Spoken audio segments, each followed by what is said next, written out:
The Lurking Fear by H P Lovecraft is different to a lot of Lovecraft's work. It is more of a ghost story and has far faster pacing, which starts very early. The protagonist, as usual unnamed, is investigating a haunted mansion with a history of death and horror. He stays overnight with two colleagues. Then lightning strikes and something happens. He runs, and his colleagues are never heard from again. That is only the start of the horrors. If you want to hear more, please click like. Subscribing, clicking the bell, then all will let you know when a new episode is released. Let us know what you liked and what you want to see more of in the comments, especially what you think of this new, longer format. You can even join us on Patreon. For now though, it is time to enter the Cave of Chronicles.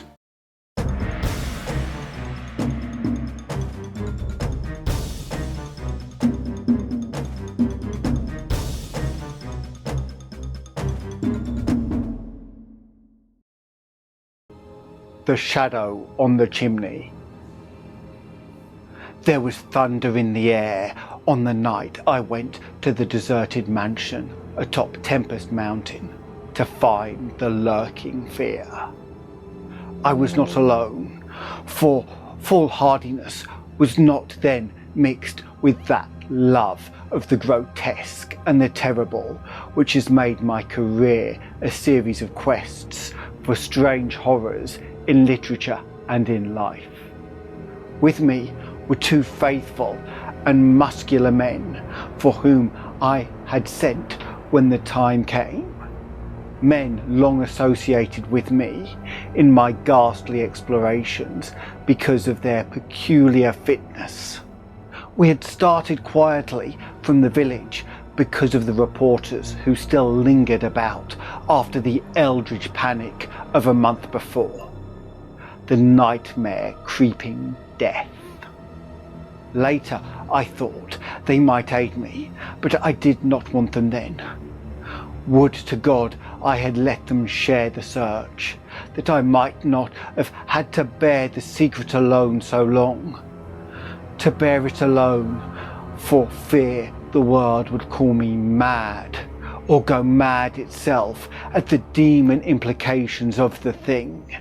Now that I am telling it anyway, lest the brooding make me a maniac, I wish I had never concealed it. For I, and I only, know what manner of fear lurked on that spectral and desolate mountain. In a small motor car, we covered the miles of primeval forest and hill until the wooded ascent checked it. The country bore an aspect more than usually sinister as we viewed it by night and without the accustomed crowds of investigators, so that we were often tempted to use the acetylene headlights despite the attention it might attract. It was not a wholesome landscape after dark, and I believe I would have noticed its morbidity, even had I been ignorant of the terror that stalked there. Of wild creatures there were none. They are wise when death leers close. The ancient lightning-scarred trees seemed unnaturally large and twisted, and the other vegetation thick and feverish, while curious mounds and hummocks in the weedy, fulgurite pitted earth reminded me of snakes, and dead men's skulls swelled to gigantic proportions. Fear had lurked on Tempest Mountain for more than a century. This I learned at once from newspaper accounts of the catastrophe which first brought the region to the world's notice.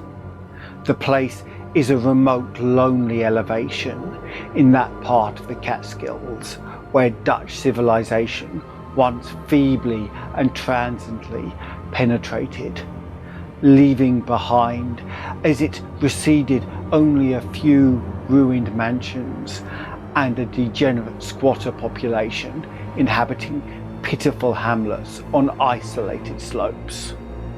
Normal beings seldom visited the locality till the state police were formed, and even now only infrequent troopers patrol it. The fear, however, is an old tradition throughout the neighbouring villages, since it is a prime topic in the simple discourse of the poor mongrels who sometimes leave their valleys to trade hand-woven baskets for such primitive necessities as they cannot shoot, raise or make. The lurking fear dwelt in the shunned and deserted Martense Mansion, which crowned the high but gradual eminence, whose liability to frequent thunderstorms gave it the name of Tempest Mountain. For over 100 years, the antique grove-circled stone house had been the subject of stories incredibly wild and monstrously hideous. Stories of a silent, colossal, creeping death which stalked abroad in summer. With whimpering insistence, the squatters told tales of a demon which seized lone wayfarers after dark, either carrying them off or leaving them in a frightful state of gnawed dismemberment, while sometimes they whispered of blood trails towards the distant mansion. Some said the thunder called the lurking fear out of its habitation, while others said the thunder was its voice. No one outside the backwoods had believed these varying and conflicting stories, with their incoherent, extravagant descriptions of the half-glimpsed fiend. Yet not a farmer or villager doubted that the Martense Mansion was ghoulishly haunted. Local history forbade such a doubt, although no ghostly evidence was ever found by such investigators as had visited the building after some especially vivid tales of the squatters. Grandmothers told strange myths of the Martense spectre, myths concerning the Martense family itself, its queer hereditary dissimilarity of eyes, its long unnatural annals, and the murder which had cursed it. The terror which brought me to the scene was a sudden and portentous confirmation of the mountaineers' wildest legends. One summer night, after a thunderstorm of unprecedented violence, the countryside was aroused by a squatter stampede which no mere delusion could create.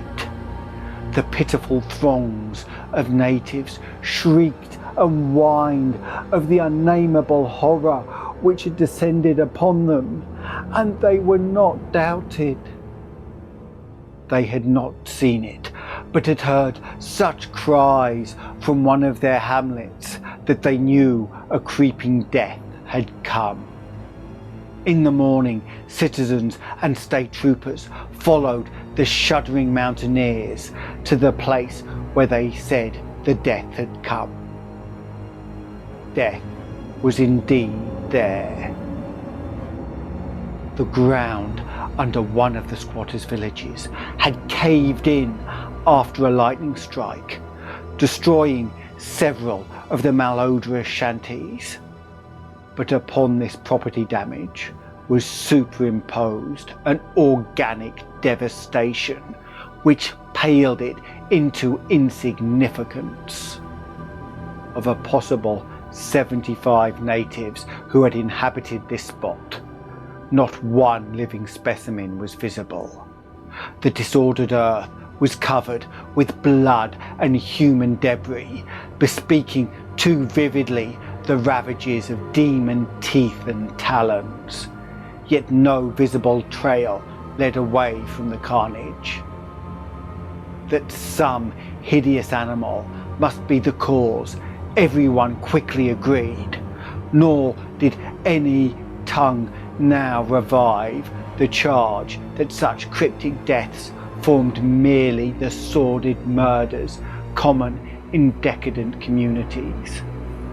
That charge was revived only when about 25 of the estimated population were found missing from the dead. And even then, it was hard to explain the murder of 50 by half that number. But the fact remained that on a summer night, a bolt had come out of the heavens and left a dead village whose corpses were horribly mangled, chewed and clawed. The excited countryside immediately connected the horror with the haunted Martense Mansion, though the localities were over 3 miles apart. The troopers were more sceptical, including the mansion only casually in their investigations, and dropping it altogether after they found it thoroughly deserted. Country and village people, however, canvassed the place with infinite care, overturning everything in the house, sounding ponds and brooks, beating down bushes and ransacking the nearby forests. All was in vain. The death that had come had left no trace save the destruction itself. By the second day of the search, the affair was fully treated by the newspapers, whose reporters overran Tempest Mountain. They described it in much detail and with many interviews to elucidate the horror's history as told by local grandams. I followed the accounts languidly at first, for I am a connoisseur in horrors. But after a week, I detected an atmosphere which stirred me oddly, so that on August 5th, 1921, I registered among the reporters who crowded the hotel at Lefferts Corners, nearest village to the Tempest Mountain and acknowledged headquarters of the searchers. 3 weeks more, and the dispersal of the reporters left me free to begin a terrible exploration based on the minute inquiries and surveying with which I had meanwhile busied myself. So on this summer night, while distant thunder rumbled, I left a silent motor car and tramped with 2 armed companions up the mount-covered reaches of Tempest Mountain, casting beams of an electric torch on the spectral grey walls that began to appear through the giant oaks ahead. In this morbid night, solitude and feeble shifting illumination, the vast box-like pile displayed obscure hints of terror which day could not uncover. Yet I did not hesitate, since I had come with fierce resolution to test an idea. I believed that the thunder called the death demon out of some fearsome secret place, and be that demon solid entity or vaporous pestilence, I meant to see it. I had thoroughly searched the ruin before, hence knew my plan well, choosing as the seat of my Virgil the old room of Jan Martense, whose murder looms so great in the rural legends. I felt subtly that the apartment of this ancient victim was best for my purposes. The chamber, measuring about 20 feet square, contained, like the other rooms, some rubbish which had once been furniture. It lay on the second story, on the southeast corner of the house, and had an immense east window and narrow south window, both devoid of panes or shutters. Opposite the large window was an enormous Dutch fireplace with scriptural tiles representing the prodigal son, and opposite the narrow window was a spacious bed built into the wall. As the tree-muffled thunder grew louder, I arranged my plan's details. First, I fastened side by side on the ledge of the large window 3 rope ladders which I had brought with me. I knew they reached a suitable spot on the grass outside, for I had tested them.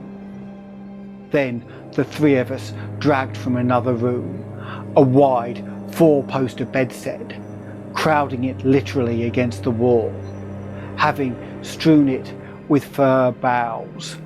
All now rested on it with drawn automatics, 2 relaxing while the 3rd watched. From whatever direction the demon might come, our potential escape was provided. If it came from within the house, we had the window ladders. If from outside, the door and the stairs. We did not think, judging from precedent, that it would pursue us far, even at worst. I watched from midnight to 1 o'clock, when, in spite of the sinister house, the unprotected window, and the approaching thunder and lightning, I felt singularly drowsy. I was between my 2 companions, George Bennett being toward the window and William Toby toward the fireplace. Bennett was asleep, but apparently felt the same anomalous drowsiness which affected me, so I designated Toby for the next watch, although he was nodding. It is curious how intently I had been watching that fireplace. The increasing thunder must have affected my dreams, for, in the brief time I slept, they came to me apocalyptic visions. Once I partly awaked, probably because the sleeper toward the window had restlessly flung an arm across my chest. I was not sufficiently awake to see whether Toby was attending to his duties as sentinel, but felt a distinct anxiety on that score. Never before had the presence of evil so poignantly oppressed me. Later, I must have dropped to sleep again, for it was out of phantasmal chaos that my mind leapt when the night grew hideous with shrieks beyond anything in my former experience or imagination. In that shrieking, the innermost soul of human fear and agony clawed hopelessly and insanely at the ebony gates of oblivion. I awoke to red madness and the mockery of diabolism as farther and farther down inconceivable vistas that phobic and crystalline anguish retreated and reverberated. There was no light, but I knew from the empty space at my right that Toby was gone. God alone knew whither. Across my chest still lay the heavy arm of the sleeper at my left. Then came the devastating stroke of lightning which shook the whole mountain, lit the darkest crypts of the hoary grove, and splintered the patriarch of the twisted trees. In the demon flash of a monstrous fireball, the sleeper started up suddenly, while the glare from beyond the window threw his shadow vividly upon the chimney above the fireplace, from which my eyes had never strayed. That I am alive and sane is a marvel I cannot fathom. I cannot fathom it, for the shadow on that chimney was not that of George Bennett, or of any other human creature, but a blasphemous abnormality from hell's nethermost craters, a nameless, shapeless abomination which no mind could fully grasp and no pen even partially describe. In another second, I was alone in the accursed mansion, shivering and gibbering. George Bennett and William Toby had left no trace, not even of a struggle. They were never heard of again. A passer in the storm.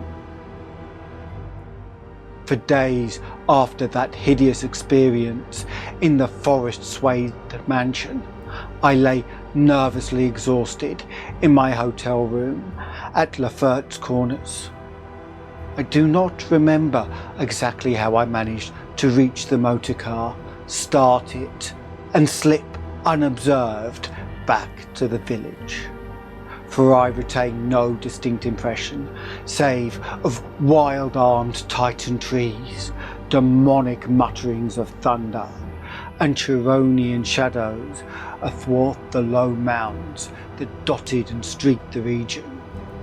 As I shivered and brooded on the casting of that brain-blasting shadow, I knew that I had at last pried out one of Earth's supreme horrors. One of those nameless blights of outer voids whose faint demon scratchings we sometimes hear on the furthest rim of space, yet from which our own finite vision has given us merciful immunity. The shadow I had seen, I hardly dared to analyse or identify. Something had lain between me and the window that night, but I shuddered whether I could not cast off the instinct to classify it. If it had only snarled or bayed or laughed titteringly, even that would have relieved the abysmal hideousness. But it was so silent. It had rested a heavy arm or foreleg on my chest. Obviously, it was organic, or had once been organic. Jan Martense, whose room I had invaded, was buried in the graveyard near the mansion. I must find Bennett and Toby, if they lived. Why had it picked them and left me for the last? Drowsiness is so stifling, and dreams are so horrible. In a short time, I realised that I must tell my story to someone or break down completely. I had already decided not to abandon the quest for the lurking fear. For in my rash ignorance, it seemed to me that uncertainty was worse than enlightenment, however terrible the latter might prove to be. Accordingly, I resolved in my mind the best course to pursue, whom to select for my confidences, and how to track down the thing which had obliterated two men and cast a nightmare shadow. My chief acquaintance at Lafayette Corners had been the affable reporters, of whom several still remained to collect final echoes of the tragedy. It was from these that I determined to choose a colleague, and the more I reflected, the more my preference inclined towards one, Arthur Monroe, a dark, lean man of about 35, whose education, taste, intelligence, and temperament all seemed to mark him as one not bound to conventional ideas and experiences. On an afternoon in early September, Arthur Monroe listened to my story. I saw from the beginning that he was both interested and sympathetic, and when I had finished, he analysed and discussed the thing with the greatest shrewdness and judgment.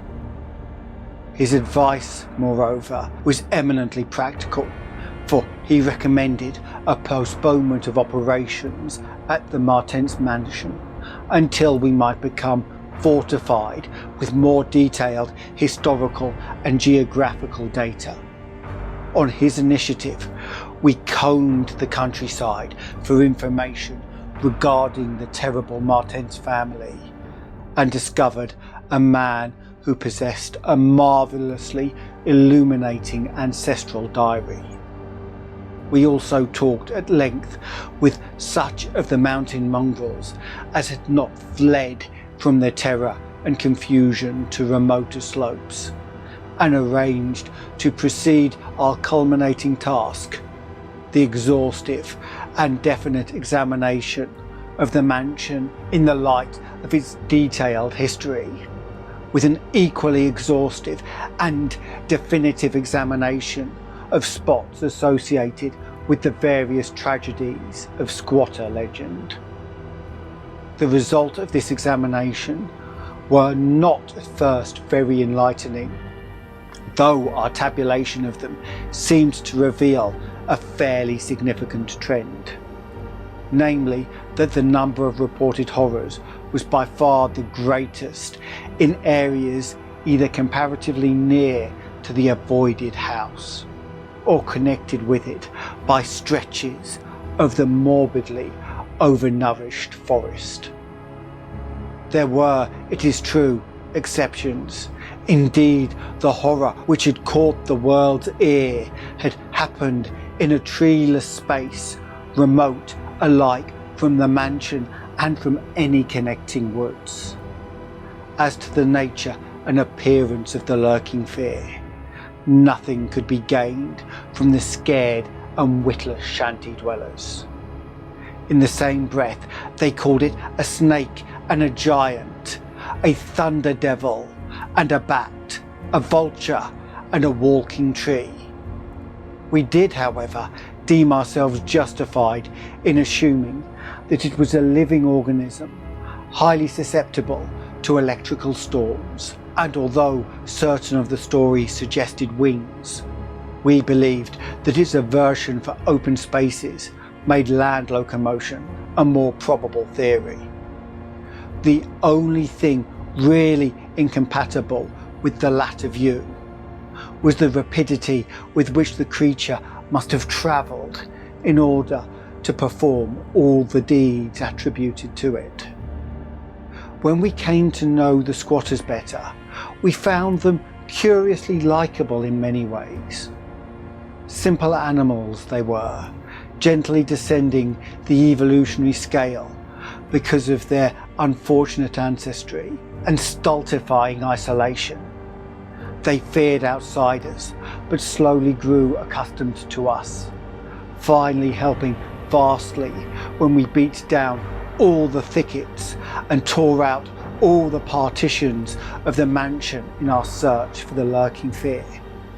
When we asked them to help us find Bennett and Toby, they were truly distressed, for they wanted to help us, yet knew that these victims had gone as wholly out of the world as their own missing people. The great numbers of them had actually been killed and removed, just as the wild animals had long been exterminated. We were, of course, thoroughly convinced, and we waited apprehensively for further tragedies to occur. By the middle of October, we were puzzled by our lack of progress. Owing to clear nights, no demonic aggression had taken place, and the completeness of our vain searches of house and country almost drove us to regard the lurking fear as a non-material agency. We feared that the cold weather would come on and halt our explorations, for all agreed that the demon was generally quiet in winter. Thus, there was a kind of haste and desperation in our last daylight canvass of the horror-visited hamlet, a hamlet now deserted because of the squatters' fears. The ill-fated squatters' hamlet had borne no name, but had long stood in a sheltered, though treeless cleft between two elevations, called respectively Cone Mountain and Maple Hill. It was closer to Maple Hill than Cone Mountain, some of the crude abodes indeed being dugouts on the side of the former eminence, Geographically, it lay about 2 miles northwest of the base of Martense Mansion, and 3 miles from the oak-girt mansion. Of the distance between the hamlet and the mansion, fully 2 miles and a quarter on the hamlet side was entirely open country, being of fairly level character, save for some of the low snake-like mounds, and having as vegetation only grass and scattered weeds. Considering this topography, we had finally concluded that the demon must have come by way of Cone Mountain, a wooded southern prolongation of which ran to within a short distance of the westernmost spur of Martense Mansion. The upheaval of ground we traced conclusively to a landslide from Maple Hill, a tall, lone, splintered tree on whose side had been the striking point of the thunderbolt which summoned the fiend. As for the 20th time or more, Arthur and I went minutely over every inch of the violated village. We were filled with a certain discouragement, coupled with vague and novel fears. It was acutely uncanny, even when frightful and uncanny things were common to encounter so blankly clueless a scene after such overwhelming occurrences.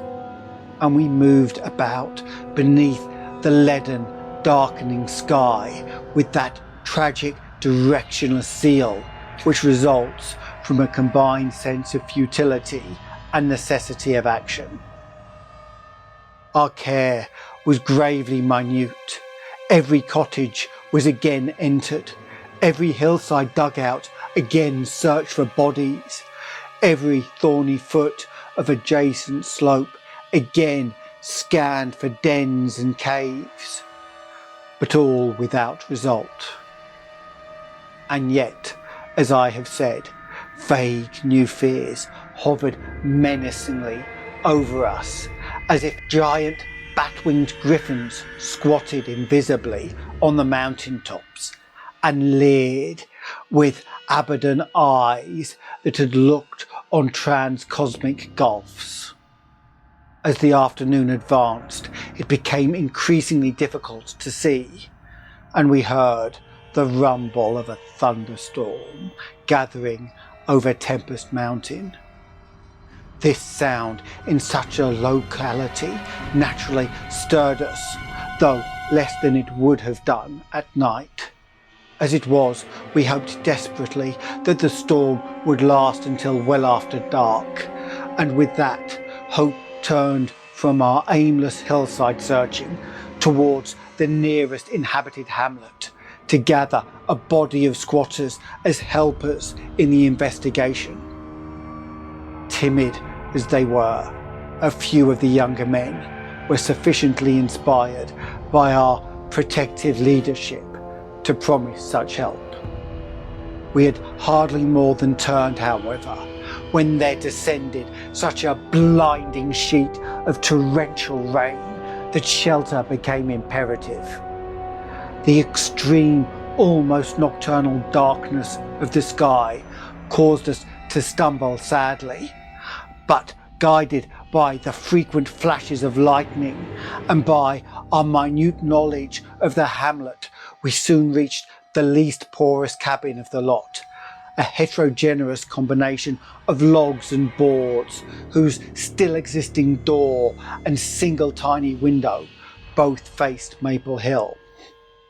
Barring the door after us against the fury of the wind and rain, we put in place the crude window shutter which our frequent searches had taught us where to find.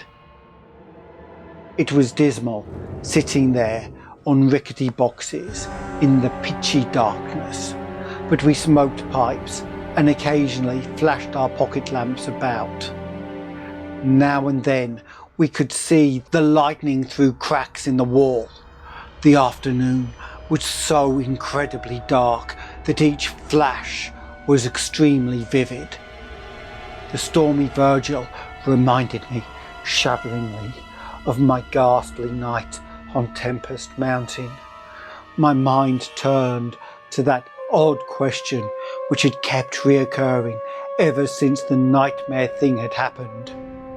And again I wondered why the demon approaching the three watchers, either from the window or the interior, had begun with the men on each side and left the middleman till last, when the Titan fireball had scared it away. Why had it not taken its victims in natural order, with myself second, from whichever direction it had approached? With what manner of far-reaching tentacles did it prey? Or did it know that I was the leader, and save for me a fate worse than that of my companions? In the midst of these reflections, as if dramatically arranged to intensify them, there fell nearby a terrific bolt of lightning, followed by the sound of sliding earth. At the same time, the wolfish wind rose to demonic crescendos of ululation.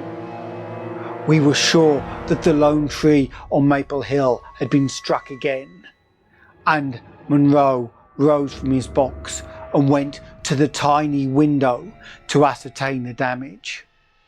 When he took down the shutters, the wind and rain howled deafeningly in, so that I could not hear what he said, but I waited while he leaned out and tried to fathom nature's pandemonium.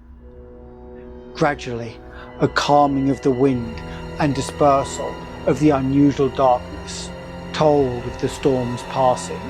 I'd hoped it would last into the night to help our quest, but a furtive sunbeam from a knothole behind me removed the likelihood of such a thing. Suggesting to Monroe that we had better get some light, even if more showers came, I unbarred and opened the crude door. The ground outside was a singular mass of mud and pools, with fresh heaps of earth from the slight landslide.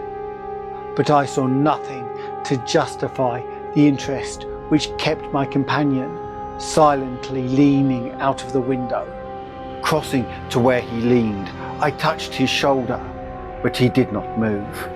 Then, as I playfully shook him and turned him around, I felt the strangling tendrils of a cancerous horror whose roots reached into illimitable pasts and fathomless abysms of the night that broods beyond time. For Arthur Monroe was dead, and on what remained of his chewed and gouged head there was no longer a face. What the red glare meant. On the tempest-racked night of November 8th, 1921, with a lantern which cast charnel shadows, I stood digging alone and idiotically in the grave of Jan Martense. I had begun to dig in the afternoon because a thunderstorm was brewing, and now it was dark and the storm had burst above the maniacally thick foliage.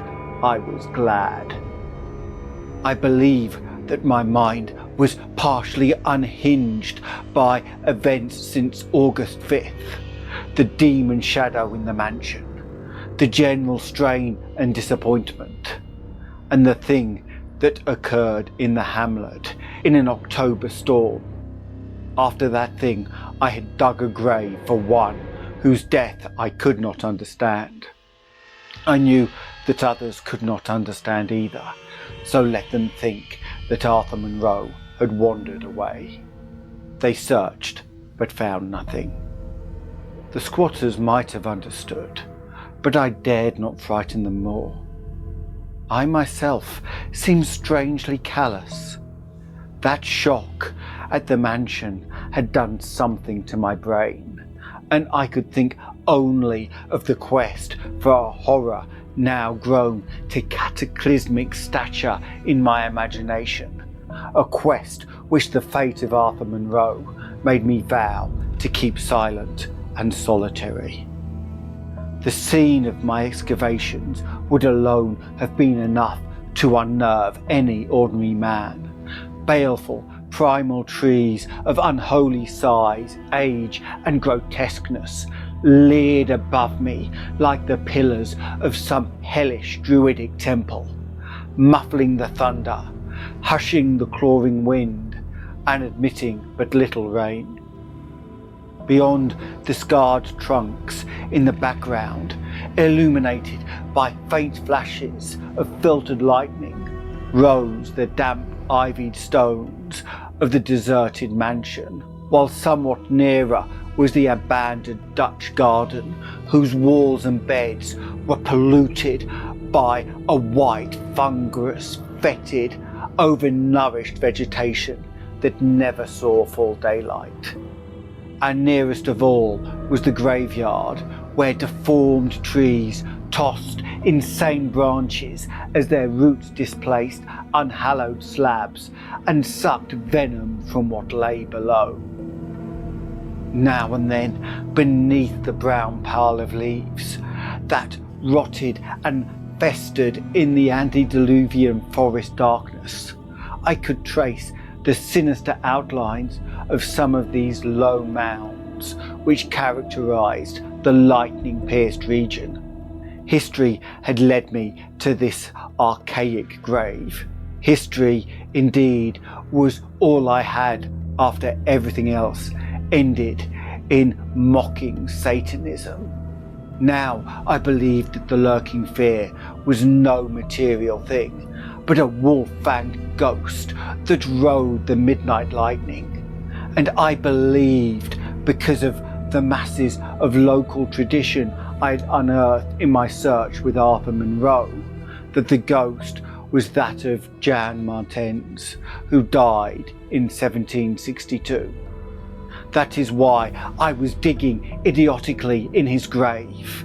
The Martense Mansion was built in 1617 by Gerrit Martense, a wealthy New Amsterdam merchant who disliked the changing order under British rule, and had constructed this magnificent domicile on a remote woodland summit whose untrodden solitude and unusual scenery pleased him. The only substantial disappointment encountered in this site was that which concerned the prevalence of violent thunderstorms in summer. When selecting the hill and building his mansion, Miner Martense had laid these frequent natural outbursts to some peculiarity of the year. But in time he perceived that the locality was especially liable to such phenomena. At length, having found these storms injurious to his head, he fitted up a cellar into which he could retreat from their wildest pandemonium. Of Gerrit Martense's descendants, less is known than of himself, since they were all reared in hatred of the English civilization and trained to shun such of the colonists as accepted it. Their life was exceedingly secluded, and people declared that their isolation had made them heavy of speech and comprehension. In appearance, all were marked by a peculiar inherited dissimilarity of eyes, one generally being blue and the other brown. Their social contacts grew fewer and fewer, till at last they took to intermarrying with the numerous menial class about the estate. Many of the crowded family degenerated and moved across the valley and merged with the mongrel population, which was later to produce the pitiful squatters. The rest had stuck sullenly to their ancestral mansion, becoming more and more clannish and taciturn, yet developing a nervous responsiveness to the frequent thunderstorms. Most of this information reached the outside world through young Jan Martense, who, from some kind of restlessness, joined the colonial army when news of the Albany Convention reached Tempest Mountain. He was the first of Gerrit's descendants to see much of the world, and when he returned in 1760, after 6 years of campaigning, he was hated as an outsider by his father, uncles and brothers, in spite of his dissimilar Martense eyes.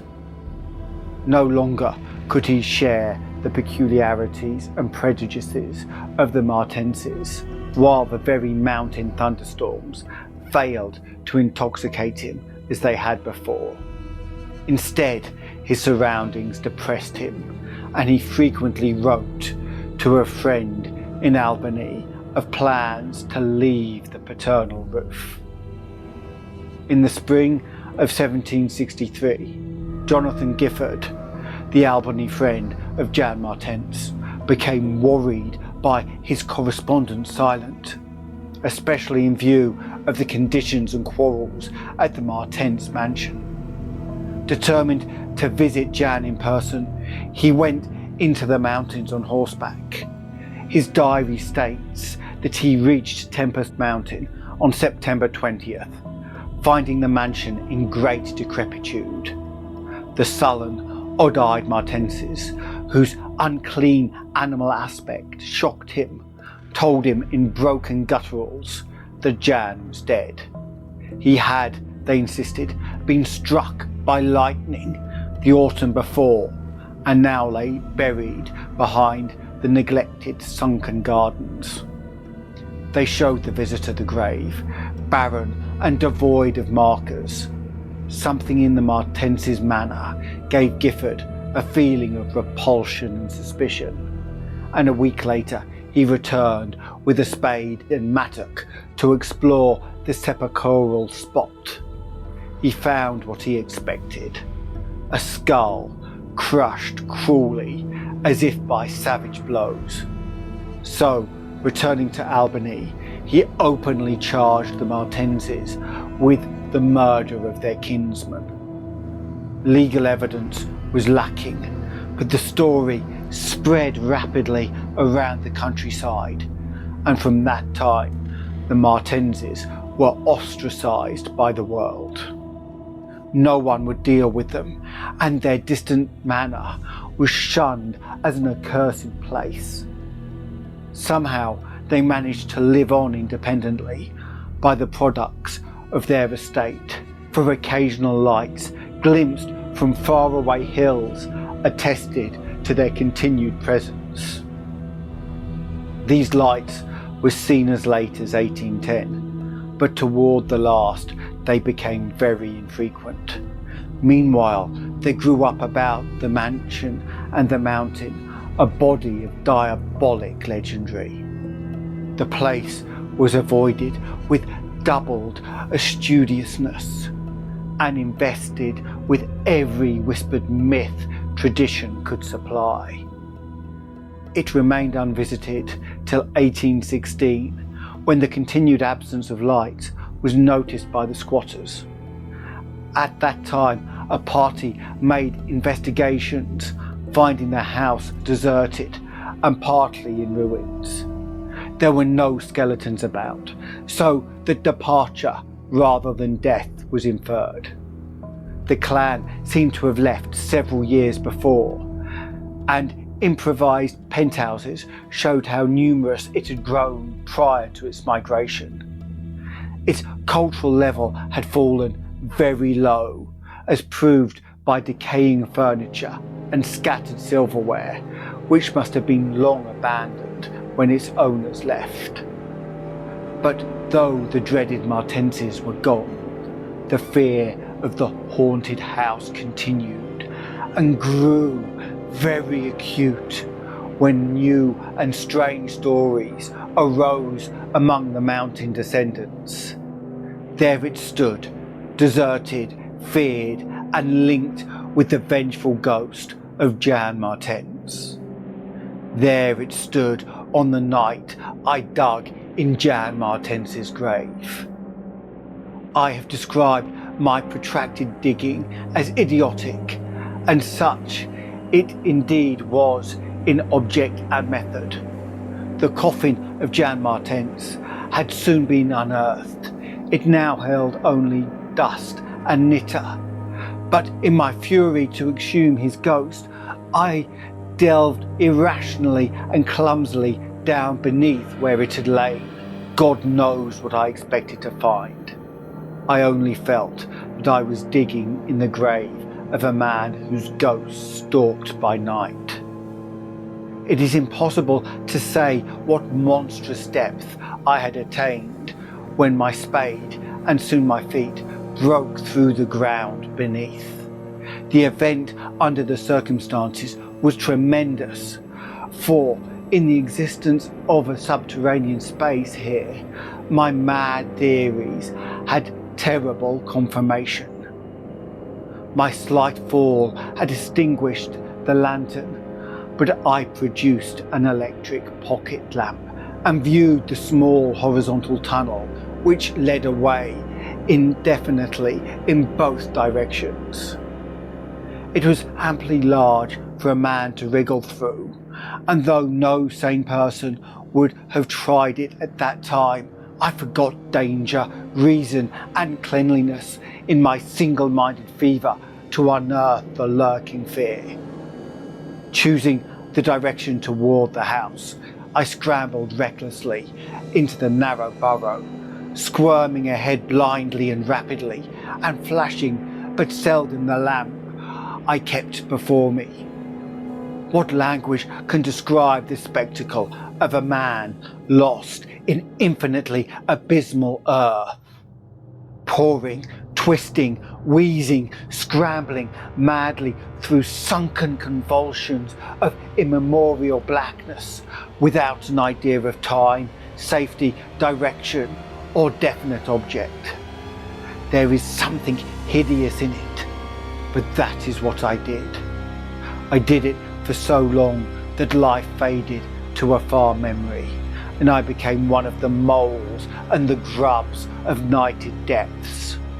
Indeed, it was only by accident that after interminable writhings, I jarred my forgotten electric lamp alight, so that it shone eerily along the burrow of caked loam that stretched and curved ahead. I had been scrambling in this way for some time, so that my battery had burned very low, when the passage suddenly inclined sharply upward, altering my mode of progress. As I raised my glance, it was without preparation that I saw glistening in the distance two demonic reflections of my expiring lamp, two reflections glowing with baneful and unmistakable effulgence and provoking maddeningly nebulous memories. I stopped automatically, though lacking the brain to retreat. The eyes approached, yet of the thing that bore them I could distinguish only a claw. But what a claw! Then far overhead I heard a faint crashing, which I recognized. It was the wild thunder of the mountain, raised to hysterical fury. I must have been clawing upwards for some time, so that the surface was now quite near, and as the muffled thunder clattered, those eyes still stayed with vicious viciousness. Thank God I did not then know what it was, else I should have died. But I was saved by the very thunder that had summoned it, for after a hideous wait, there burst from the unseen outside sky one of those frequent mountainward bolts whose aftermath I had noticed here and there as gashes of disturbed earth and fulgurites of various sizes. With cyclopean rage, it tore through the soil above that damnable pit, blinding and deafening me, yet not wholly reducing me to a coma. In the chaos of sliding, shifting earth, I clawed and floundered helplessly, till the rain on my head steadied me, and I saw that I had come to the surface in a familiar spot, a steep, unforested place on the southwest slope of the mountain. Recurrent sheet lightning illuminated the tumbled ground and the remains of the curious low hummock which had stretched down from the wooded higher slope. But there was nothing in the chaos to show my place of egress from the lethal catacomb. My brain was as great a chaos as the earth, and as a distant red glare burst on the landscape from the south, I hardly realised the horror I had been through. But when 2 days later the squatters told me what the red glare meant, I felt more horror than that which the mould burrow and the claw and eye had given. More horror because of the overwhelming implications. In a hamlet 20 miles away, an orgy of fear had followed the bolt which brought me above ground, and a nameless thing had dropped from an overhanging tree onto a weak-roofed cabin. It had done a deed, but the squatters had fired the cabin in frenzy before it could escape. It had been doing that deed at the very moment the earth caved in on the thing with the claw and eyes. The horror in the eyes. There can be nothing normal in the mind of one who, knowing what I knew of the horrors of Tempest Mountain, would seek alone for the fear that lurked there. At least 2 of the fear's embodiments were destroyed, formed but a slight guarantee of mental and physical safety in this Archeron of multiform diabolism. Yet I continued my quest with even greater zeal as events and revelations became more monstrous. When, 2 days after my frightful crawl through that crypt of the eyes and claw, I learned that a thing had malignly hovered 20 miles away at the same instant the eyes were glaring at me. I experienced virtual convulsions of fright, but that fright was so mixed with wonder and alluring grotesqueness that it was almost a pleasant sensation. Sometimes, in the throes of a nightmare, when unseen powers whirl one over the roofs of strange dead cities towards the grinning chasm of Nis, it is a relief and even a delight to shriek wildly and throw oneself voluntarily along with the hideous vortex of dream doom down into whatever bottomless gulf may yawn. And so it was with the waking nightmare of Tempest Mountain. The discovery that 2 monsters had haunted the spot gave me ultimately a mad craving to plunge into the very earth of the accursed region and with bare hands dig out the death that leered from each inch of the poisoned soil. As soon as possible, I visited the grave of Jan Martense and dug vainly where I had dug before. Some extensive cave-in had obliterated all trace of the underground passage, while the rain had washed so much earth back into the excavation that I could not tell how deeply I had dug that other day. I likewise made a difficult trip to the distant hamlet where the death creature had been burnt, but was little repaid for my trouble. In the ashes of the fateful cabin, I found several bones, but apparently none of the monsters. The squatters said the thing had only one victim, but in this I judged them inaccurate, since, besides the complete skull of a human being, there was another bony fragment, which seemed certainly to have belonged to a human skull at some time. Though the rapid drop of the monster had been seen, no one could say just what the creature was like. Those who had glimpsed it called it simply a devil. Examining the great tree where it had lurked, I could discern no distinctive marks. I tried to find some trail into the Black Forest, but on this occasion could not stand the sight of those morbidly large boles, or those vast serpent-like roots that twisted so malevolently before they sank into the earth.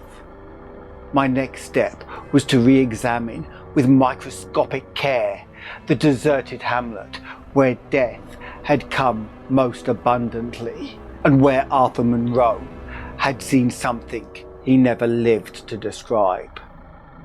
Though my vain previous searches had been exceedingly minute, I now had new data to test, for my horrible grave crawl convinced me that at least one of the phases of the monstrosity had been an underground creature.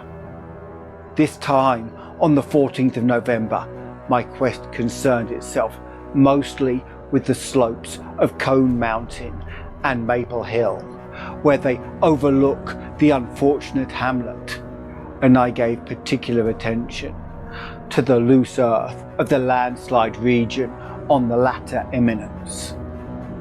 The afternoon of my search brought nothing to light, and dusk came as I stood on Maple Hill, looking down at the hamlet across the valley to Tempest Mountain. There had been a gorgeous sunset, and now the moon came up, nearly full and shedding a silver flood over the plain. The distant mountainside and the curious low mounds that rose here and there. It was a peaceful Arcadian scene, but knowing what it hid, I hated it. I hated the mocking moon, the hypocritical plain, the festering mountain, and those sinister mounds. Everything seemed to me tainted with a loathsome contagion and inspired by a noxious alliance with distorted hidden powers. Presently, as I gazed abstractedly at the moonlit panorama, my eye became attracted by something singular in the nature and arrangement of a certain topographical element. Without having any exact knowledge of geology, I had from the first been interested in the odd mounds and hummocks in the region. I had noticed that they were pretty widely distributed around Tempest Mountain, though less numerous on the plain than near the hilltop itself, where prehistoric glaciation had doubtless found feebler opposition to its shrinking and fantastic caprices. Now, in the light of that low moon, which cast long, weird shadows, it struck me forcibly that the various points and lines of the mound system had a particular relation to the summit of Tempest Mountain. That summit was undeniably a centre from which the lines or rows of points radiated indefinitely and irregularly, as if the unwholesome Martense Mansion had thrown out visible tentacles of terror.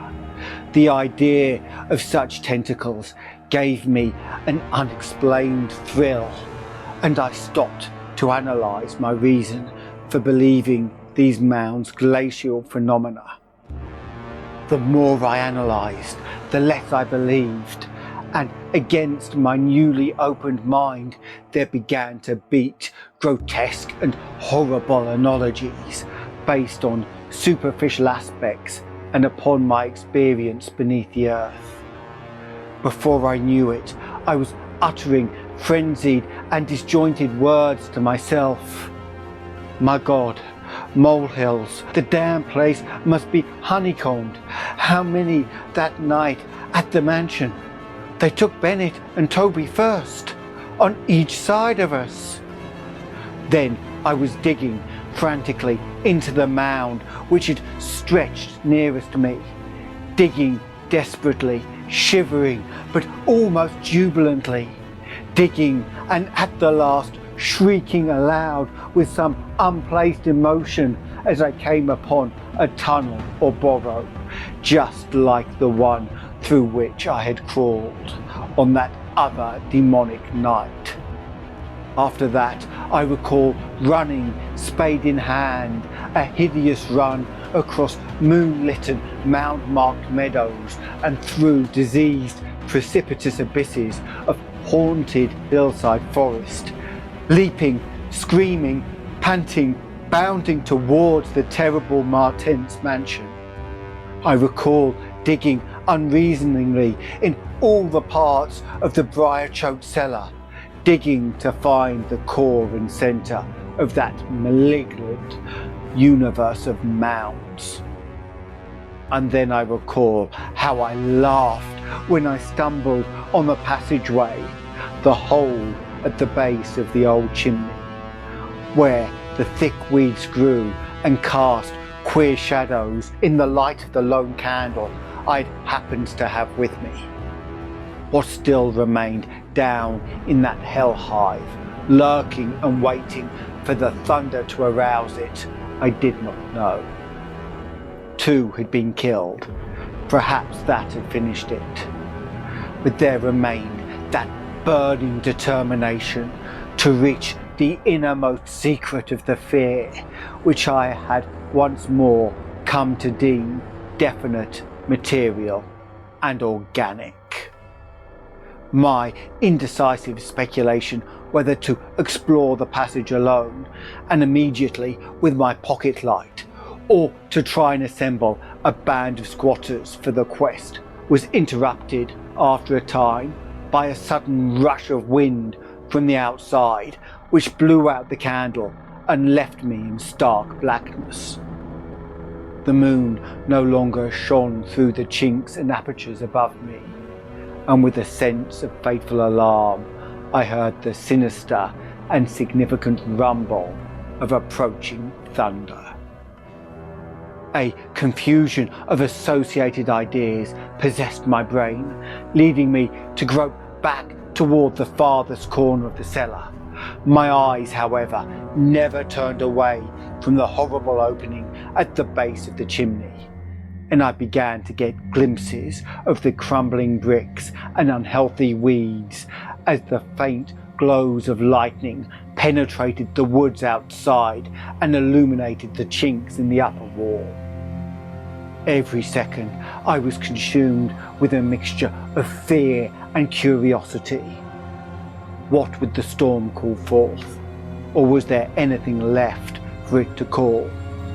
Guided by a lightning flash, I settled myself down behind a dense clump of vegetation, through which I could see the opening without being seen.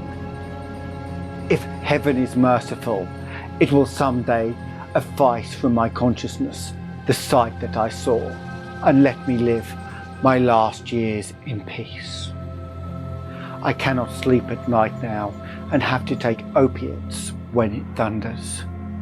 The thing came abruptly and unannounced, a demon rattle-like scurrying from pits remote and unimaginable, a hellish painting and a stifled grunting, and then from that opening beneath the chimney, a burst of multitudinous and leprous life.